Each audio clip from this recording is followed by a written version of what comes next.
Hello, everyone, and welcome back to Randy's Old Time Radio Shows. Tonight we bring you Horizons West. Horizons West was crafted in the 1960s by the Armed Forces Radio Service, bringing the epic Lewis and Clark journey to life in 13 thrilling chapters. Boldly acted and richly scored, it remains one of radio's finest documentaries. Now saddle up and join the expedition. This is Horizons West.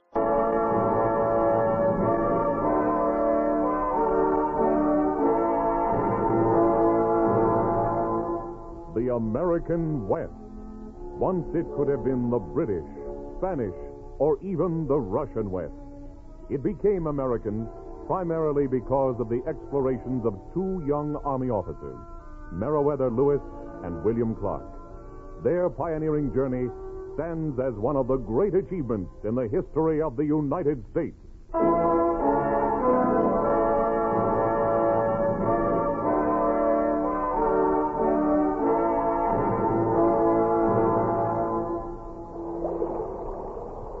Watch that sail, Cruzat. You'll upset us in this wind. You wish to handle the boat, Charbonneau. No, but I want you to stop taking chances. My wife and my baby are aboard, and I cannot swim. Stop worrying, Charbonneau. Cruzat is playing that sail as expertly as he does his violin. He'll get us extra miles today. Less hauling and pulling when the wind dies away, Charbonneau. Who's that? Want to play the fiddle tonight? Oh, that's up to Captain Lewis, Winter. I'll make you a bargain. Get us 25 miles and you can play, the men can dance, and I'll order a dram issued to each man. Scanner, quiet. What's that antelope, sir? Antelope? There, in the river. A good fat buck, sir. Can I send the dog after him? You would kill the captain's dog, Winsor? Don't worry about Scannon, Charbonneau. We pulled an antelope out of the river once before you joined the expedition. All right, Scannon, go get him. I don't know about you, Captain, but I'm tired of buffalo meat every night for supper. Will you look at that dog swim? Suppose the current switched him downstream to the opposite shore. Not Scannon. He'll come back to the boat. If he doesn't, we'll go help him.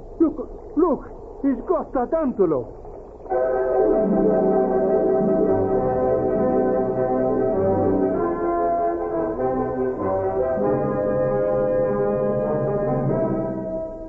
Horizons West, the continued story of the Lewis and Clark expedition. Now with Harry Bartell as Meriwether Lewis and John Anderson as William Clark, listen to Chapter 4, Into the Unknown.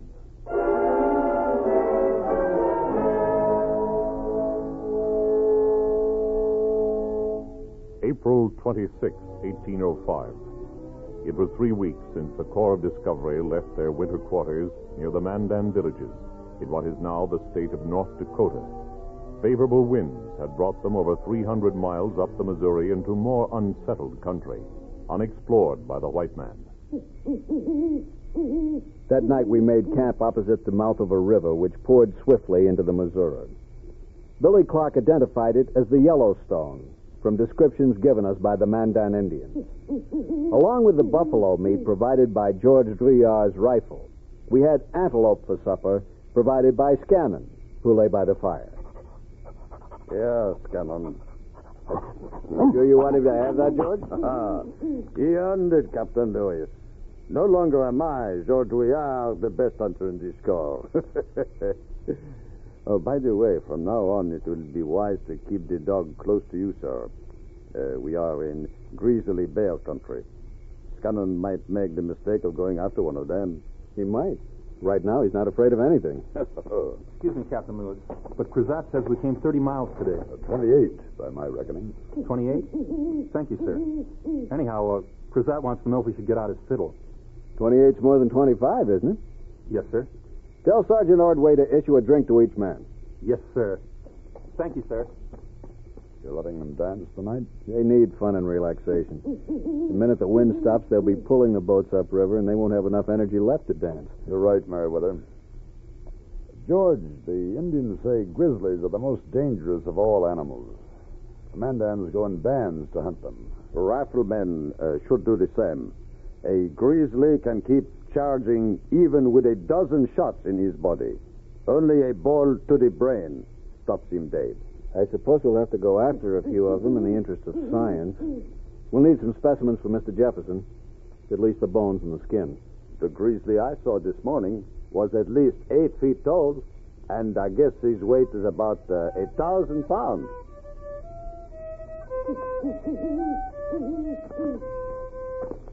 Excuse me, Captain Lewis, but I brought a dram for George Couillard. Thank you, Windsor. Thank you. Where's mine? Was Captain Lewis's. But Captain Lewis said issue whiskey to the men. Officers aren't men? Well, yes, sir. I mean, no. You know, Windsor, officers can be human. Bring us some, too. Yes, sir. I hope they're having a good time. You can tell that by looking at them. Billy, it's kind of miraculous the way they can forget both past and future ordeals for the joys of the moment. The next day was without wind, but the current thrust at the boats with undiminished power. Billy Clark ordered men on the oars and the poles, and stout lines, some of rope and some of elk skin, were run from the prows of the boats to the shore, where men strained on them to pull the boats upstream. All right, men, put your backs into it. Because we all shared the work equally, I put my back into it, too. Watch it, Captain Lewis. Prickly pear up ahead. I know, Windsor. All right, heave! Heave! Ho! Backs into it there, backs into it. Heave! I went through the prickly pear because it was the only path a man could follow and still keep the power of his legs and back into the tow rope. I felt the thorns jabbing through my tough buffalo hide moccasins, and I almost indulged myself in the luxury of crying out in pain. Instead, I arched my muscles against the rope across my shoulders, and within a couple of hours I had forgotten the pain in my feet in favor of the pain in my lungs. All right, men, tie the boats. Take yourselves a rest. Windsor and I tied our boat and then flopped to the ground. Immediately, he got out his knife and began digging the thorns from his feet. 12 of them, Captain. I sure hope the next stretch is muddy. Yes, I've got you beat by 5, Windsor. 17? Better hope it's muddy, sir.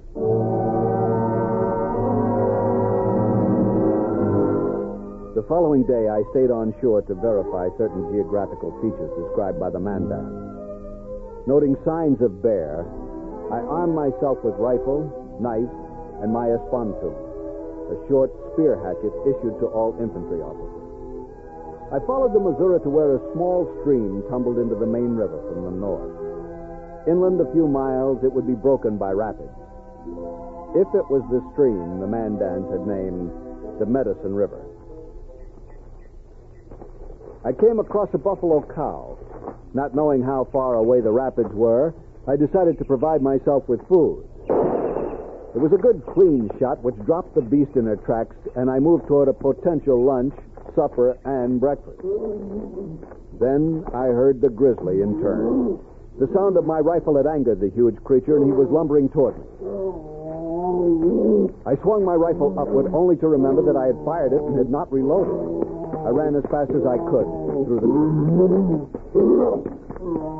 the bear was about to run me down. I angled toward the rapids, death of a different kind if I should plunge into them. In desperation, I dropped my empty rifle and presented the oncoming monster with the lethal end of my espontoon. For some unaccountable reason, or perhaps it was the intervention of God, the grizzly stopped, looked at me, turned, and ran away.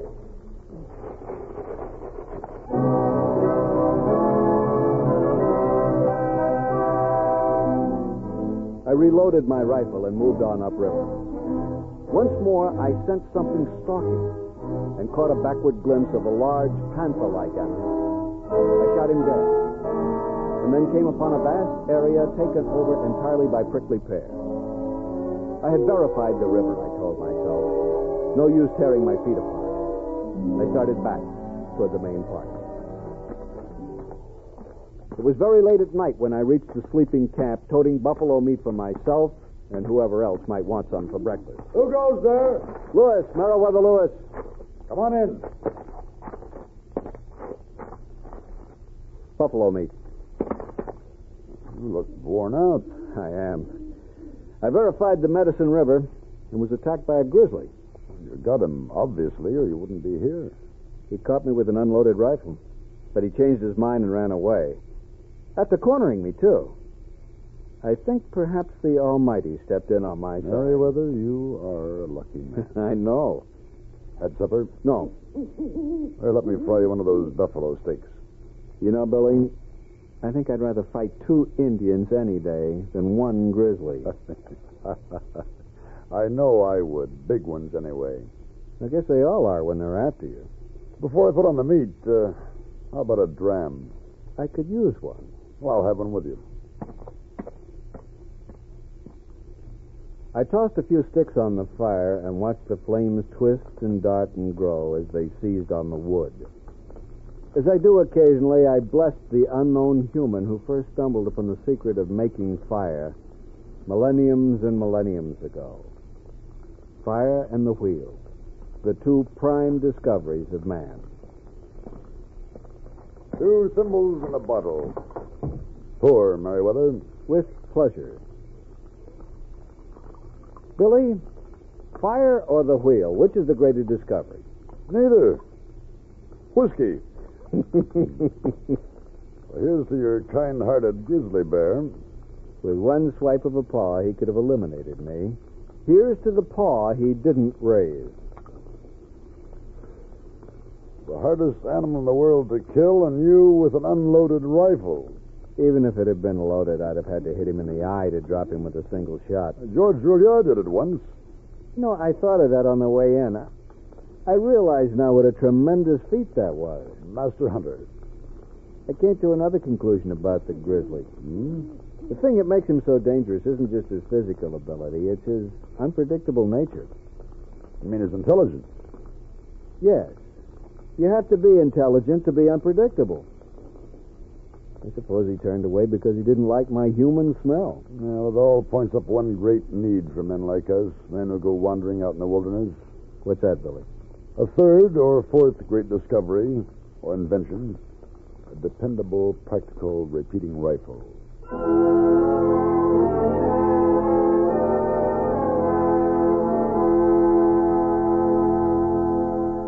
For days, adverse weather conditions continued, and we were forced to use the tow ropes constantly. Every man in the Corps limped about on sore and lacerated feet. Then, on May 14th, we were awakened by a breeze caressing our faces. Feel that, Merriweather? Praying it turns into a wind. Come on, everybody. Everybody up. On your feet. All right, let's go. By the time we pushed off from the shore, the breeze had quickened. Our sails filled, and we scudded along upriver. Any suggestions about playing sail, Charbonneau? Mon Dieu, Cruzat. Surely you can increase our pace. Surely you can extract more from so brisk a wind. The wind held. By noon, we were sure it would hold the rest of the day and maybe longer. And Billy and I broke a rule which we had followed until this moment. We both went ashore at the same time to catch up on the botanizing. That's a fine day. I'll have no trouble with the boats. With this wind, we'll have to walk a good 10 miles to catch up to their evening camp. Hey, Merriweather, look. I've never seen a grass like this. If it is a true grass. Sheath leaves. I'd say it is family Graminia, all right, but this particular variety is new to me, too. We better take a few specimens. Billy, it's a big white boat. They're in trouble. What's Charbonneau doing at the tiller? Into the wind, Charbonneau, into the wind! He can't hear you. We both continued to yell and ran down to the edge of the water, although those in the boat were too far away to pay us any heed. It was a frightening sight. Charbonneau made no move to control the helm, and the boat, at the mercy of the wind, capsized. Most of our medicines are in that boat. Then a fortunate gust of wind righted the large canoe, and Cruzat, pointing what certainly must have been a wet pistol at Charbonneau, made him take the tiller and obey instructions. Look at Sacagawea. Calmly, the Shoshone woman held her baby in the crook of one arm and used her hands to scoop up and save articles which threatened to drift away from the partially flooded boat. While the men bailed, Cruzat browbeat Charbonneau into beaching the craft. We ran down to the boat in time to keep Cruzat from attacking Charbonneau. Yellow dog, I will break your head wide open. Tie it, fiddler, tie it. Stop it. All right, that's enough. That's enough. Yes, sir. I'm sorry, Captain, but you're right. You men, Fields, Lafarge, Shields, McNeil, unload the boat. Put out the gear to dry. Windsor, start a fire. Yes, sir. Cruzat, I want to know what happened. Well, sir, I was in charge of the boat. I supposed either you or Captain Clark told Charbonneau to take the helm. Briard had it all morning, didn't he? Yes, sir. I assigned you to your post, Rouillard. Why didn't you resume it after the noon meal? Well, Charbonneau act like he belonged there. He say it was his turn at the tiller. After this, nobody assume anything without verifying it. Is that clear? Yes, Captain. Yes, sir. Charbonneau, did I say anything that gave you the idea I wanted you with that tiller? No, sir. Then why did you do it? Well, sir, boats fascinate me. I want to be in them. I want to steer them. I'll be all right except for a fear of the water. If you ever touch the sail or the tiller of a boat again without orders, I'll have you shot.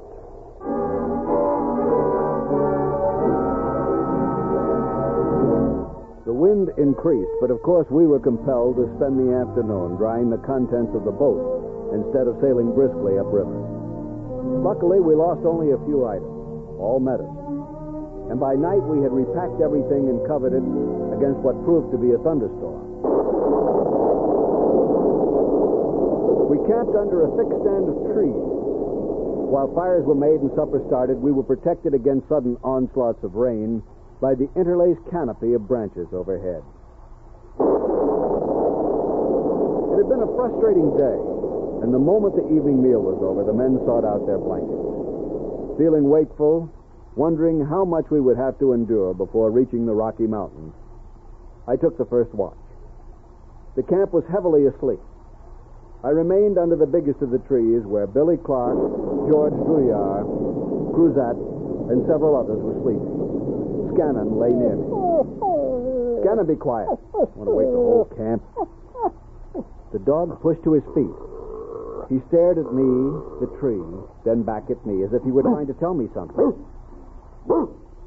Now the men about me were beginning to get up. I first Scannon, and then me. What's wrong with that dog, Captain? I think we'd better get clear of the tree. Fast. All right, all the way, George. You're not in the clear. Yes, sir!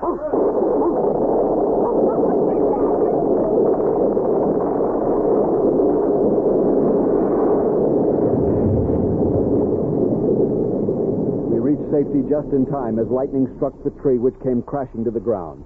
The noise awakened the entire camp. For a moment, while the others rushed to surround us, we who were directly concerned were silent. Then Cruzat managed to speak. Thank heaven we all got clear. It was Scannon. He kept at us until we moved. You mean that dog knew? Some dogs have a perception like a sixth sense. From now on, Scannon gets the choice of the meat that I shoot. The big dog stood there looking at us, his tongue lolling and his tail wagging. I showed him my approval by scratching his ears, and so did Billy. But the others just wanted to touch him, as if he were some sort of magic talisman.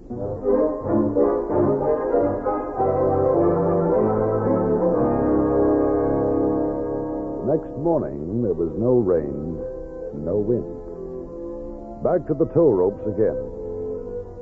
Meriwether, hobbling on the sorest feet in the group, stayed ashore, moving slowly toward an upriver bluff he was determined to climb for a panoramic view of the area. Along about midday, when we had to stop to switch those of the oars with those of the tow ropes, we were near the foot of the bluff. Meriwether was on top of it, tottering a bit on his bandaged feet. Below! Down below! Those who can, come on up! Cruzat, Windsor, and I made the climb, and we weren't disappointed. Many, many miles to the west, we saw the shining, snow-capped crests of a rugged, youthful range of mountains. Look at that. Those are the Western Mountains, huh? Indians call them the Shining Mountains, or the Rockies. Looking at them gives a man some hope. We are getting there. I hope we don't have to pull the boats over them. Wait, did you feel that? Is there a wind coming up? Yeah. Yes, I feel it too. All right, come on, let's get back to the boats. Let's use that wind, get a few miles closer to those snowy monsters.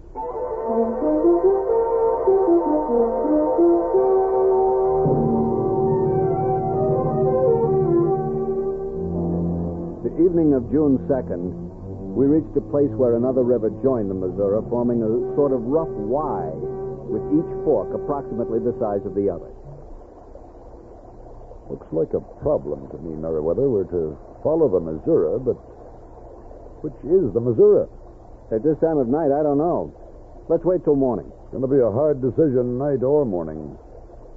Let's bolster morale by asking Charbonneau to cook supper.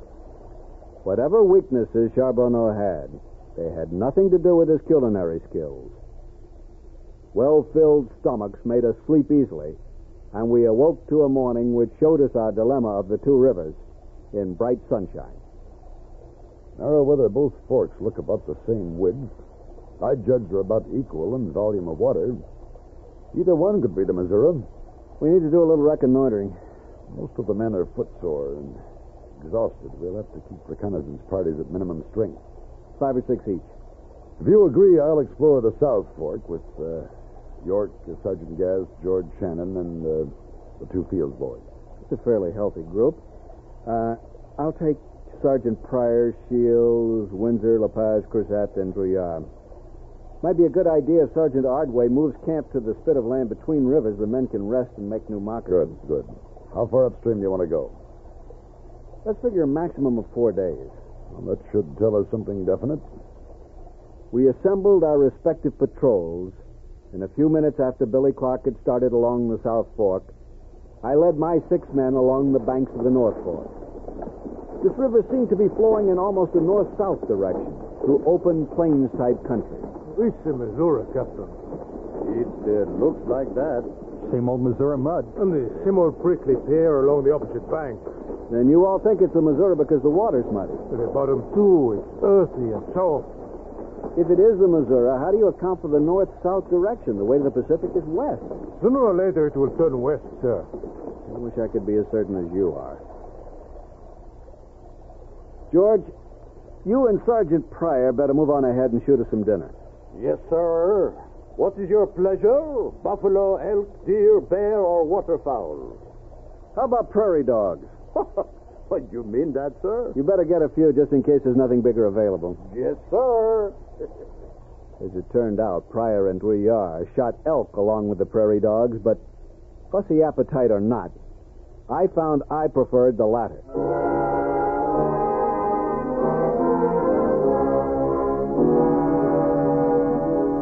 By the third day, I became convinced that the North Fork could not be part of our route to the Pacific. I know you all believe this river's the Missouri, but you're wrong. Well, then what is it, Captain? The one that the Mandans talked about, the river that scolds all others? No, we passed that one back 100 or so miles. Captain Luis, I will swear this is the Missouri. We'll take one last look. From the top of the cliff up ahead, if the river doesn't turn west, we're going back to camp. Pryor, you and Shields and Brouillard stay here and build a raft. We can save time by floating back to camp. Yes, sir. Come on, Windsor, let's go. Yes, sir. We started up a slope that was cliff-like in its steepness. Gasping, we reached the halfway point of the ascent, where the ground leveled off a bit. To the left of me was a deep chasm. When I felt myself going, I drove my pontoon into the side of the cliff and hung on. Slowly, I pulled myself back to safety, only to hear Windsor cry out. Help, Captain! Help! Windsor had slipped, too. He was lying on his stomach with his right arm and leg clawing at the air. The moment the strength in his left arm waned, he would plunge to his death. I eyed him, pretending a confidence I certainly didn't feel. Help me, Captain. I'm going to fall. No, you're not. Do as I say and you'll get clear. Use your right hand to reach your knife. Right hand, I said. All right. I got it. Now, dig a toe hold for your right foot. That's it. Put your right foot in. Yes, sir. Now, shove upward to the left with both feet. Hard. Good. Rest a minute. Get your breath. And we'll find an easier way to the top. Thank you, sir. I thought it was all over. We made it to the top. Shading our eyes with our hands, we followed the progress of the river. It continued a winding course north with no significant turn to the west. Using a different descent, we returned to the river bank where the other four were grouped about a partially built makeshift raft, eyeing it dubiously.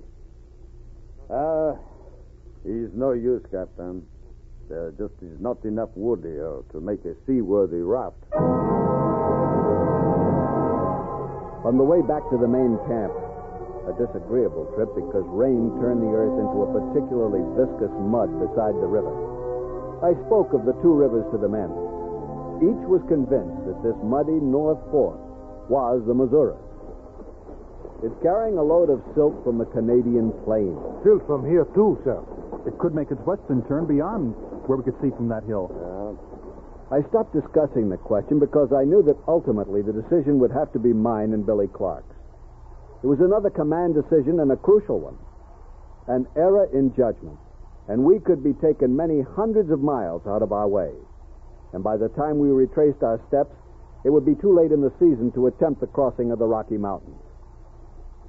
Cold, wet, and tired, we reached the main camp 2 days late. After a warm meal and a chance to dry out, I was ready to attack the problem of the two rivers. Men, move in here so Captain Lewis and I can talk to you. Yes, sir. About the rivers, Captain Clark? That's right. I think we all know that a wrong decision could possibly cause the failure of the expedition. At the very best, it could delay our arrival on the Pacific coast a year. Charbonneau, did you discuss it with Sacagawea? Yes, Captain. We spent much time talking. When she was stolen from her people 5 years ago by the Gros Ventre raiding party, they stayed away from the rivers where they might find other Indians. They rode swift horses overland, clear to the Dakota country. She remembers no talk among her people about these two rivers. No, but it is her opinion that the muddy one is the Missouri. For what it is worth, that is also my opinion. The 6 men who went with me also agree with that. Well, simply because the South Fork is clean and clear with a pebbled bed. That's not the Missouri they've struggled with the past year, but it does happen to be the Missouri of the mountains before taking on a burden of plains country silt. And it does head west. None of us wants to make a mistake, sir. None of us wants to fail any more than you. Since I got back from the reconnaissance with Captain Lewis, I've talked to everyone. 29 of us are in favor of the North Fork. 30 if you count Sacagawea. Well, you may be in favor of it, Windsor, but that doesn't matter. The decision has to come from Captain Lewis and me. Some of you may know that I have a fiancée back in Virginia, Miss Mariah Wood. Very attractive young lady. I've just named the North Fork Mariah's River after her, so it can't be the Missouri. I don't mean to say that your opinions don't count, because without you, there would be no Corps of Discovery. What I do mean is that Captain Lewis and I have to live with the results of the decision, good or bad. That's one of the penalties of being an officer. We both want you to get as much rest as possible today. Tomorrow we move west, up the Missouri, the clear South Fork that leads to the mountains. The men thought we were wrong, yet they were determined to follow us. This loyal group was a far cry from the half-disciplined Corps of Discovery that set out from St. Louis over a year ago. Suddenly, I felt like a giant. Because of the men, we would make it. We would stand on the Pacific shore, and we would make it back to report our discovery.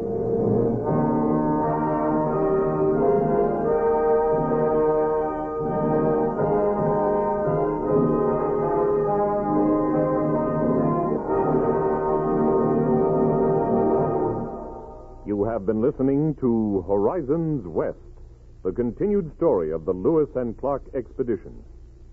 Chapter 4, Into the Unknown, starred Harry Bartell as Meriwether Lewis and John Anderson as William Clark.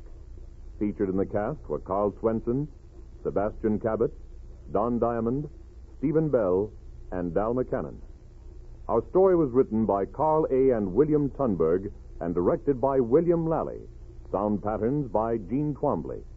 Michael Rye speaking. This is the United States Armed Forces Radio and Television Service.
Well, everybody, that's all for tonight's episode.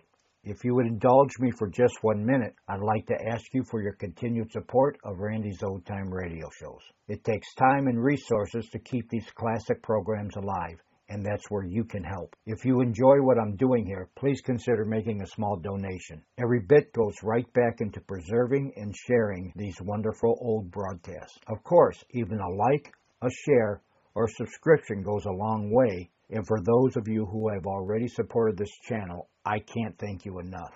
Together, we're keeping these Golden Age voices alive for future generations to discover and enjoy. In the description below, you will find links to donate, or you can just scan the QR code you see on the screen.